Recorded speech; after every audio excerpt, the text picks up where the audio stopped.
In today's video, two men with a stolen Mini and a pillowcase set out to commit a ram raid that will quickly become infamous for all the wrong reasons. This is Curios&Spiritual. We take a look at the case, the police investigation, and the trial.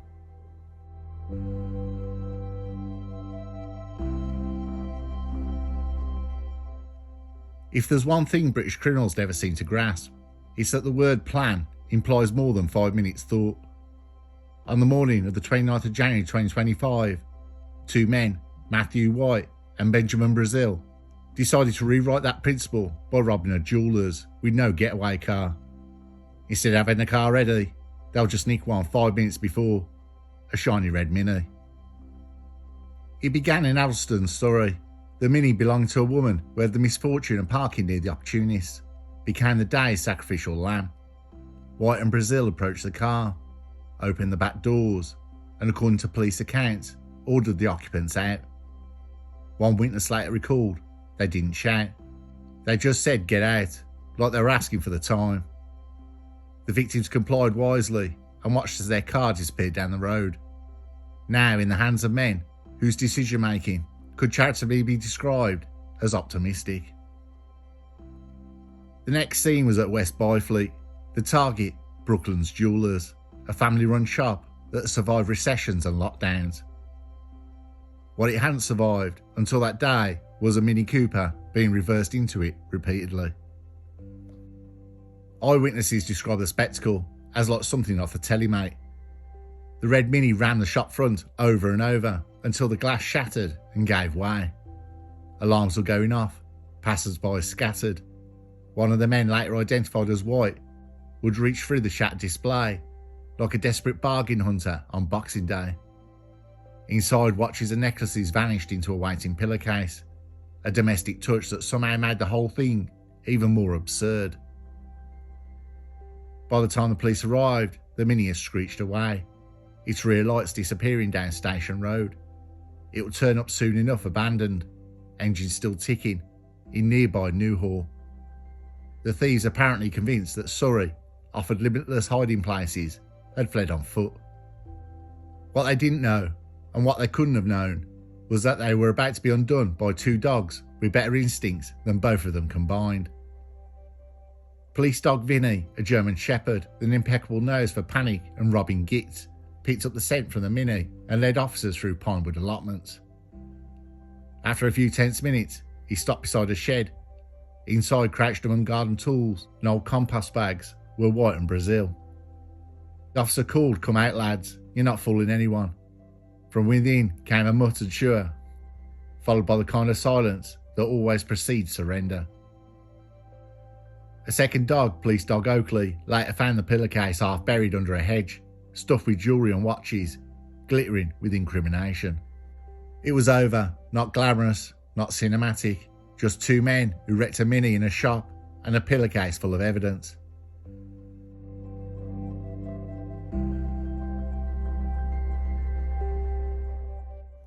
Surrey's police summary of the event read like an instruction manual in how to solve crime when your suspects are their own worst enemies.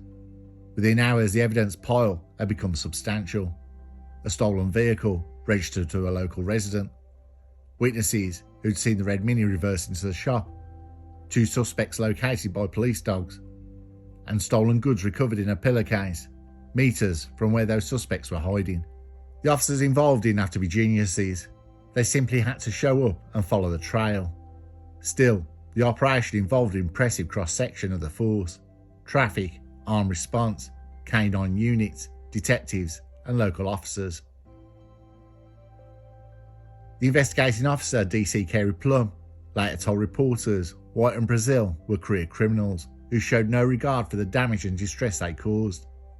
Thanks to quick teamwork and help of the public, we were able to catch them red-handed. In the investigation's aftermath, a few details emerged that read like an unintentional comedy. The pillowcase, cheap cotton, floral print, was traced to one of the men's relatives. The Mini's boot contained fragments of glass that matched the jeweller's shattered frontage. CCTV from nearby shops captured the ram raid from multiple angles, including one in which the car's number plate was visible as it was reversed. Interviews with the shop owners painted a picture of disbelief rather than outrage. "We've seen attempted break-ins," one said, "but never someone using a car." The shop, a fixture of the high street, became a local talking point. Residents dropped by to check on the owners and to marvel at the absurdity. The suspects, meanwhile, said very little during questioning. White asked jokingly if the dogs were always that good. The handler replied, "Only when the criminals are this bad." Forensics tied everything together neatly. The jewellery recovered from the pillowcase matched the shop's missing inventory down to the serial number. Shoe prints near the abandoned Mini matched footwear seized from the suspects. Dashcam footage from the police pursuit car caught the Mini weaving dangerously moments before it was dumped. The investigation in essence ran itself. And yet beneath the humour, there's an undeniable professionalism. Each piece of evidence was logged, tagged and stored according to procedure. Each witness statement was taken meticulously. The police used to cases that stretched for months, had this one wrapped up in days. One officer said, "Sometimes they make it easy. You almost feel bad taking credit." The suspects were charged within a week and were remanded to await trial. They pleaded guilty to the main charges, burglary and theft of a motor vehicle. White, being the driver, also admitted dangerous driving and related offences. Brazil picked up extra charges for driving without insurance and licence, though calling what they did driving is generous. As the case moved towards Crown Court, the public showed interest. Ram raids are dramatic in the moment, but forgettable in the aftermath. But police dogs don't forget, nor do judges.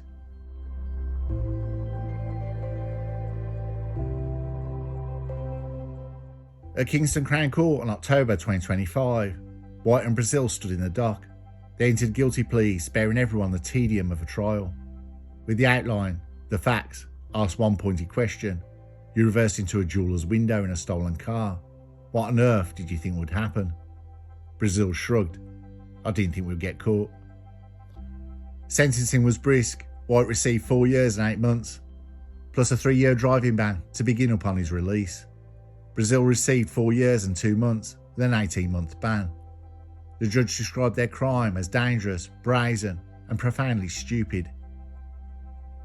Outside court, reporters asked DC Plum if she was satisfied with the result.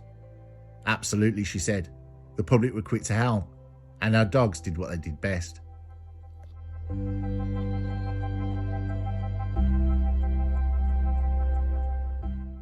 Brooklands Jewellers repaired its windows within a week. The owners received most of their stolen goods back, insurance covering the rest. Business resumed. In a statement, they thanked the community and Surrey Police for their swift response and professionalism.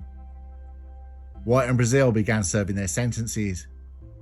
But there's something quintessentially British about this story. 2 men thought they could outwit law enforcement with a pillowcase and a stolen Mini. They ended up outwitted by the dogs. It's tempting to laugh and fair to do so, but beneath the humour lies a small parable. In a world of complex digital fraud and high-tech crime, old-fashioned stupidity still has a place. It's a comfort, in a way, to know that some criminals will always be undone, not by advanced surveillance, but by garden sheds and German shepherds.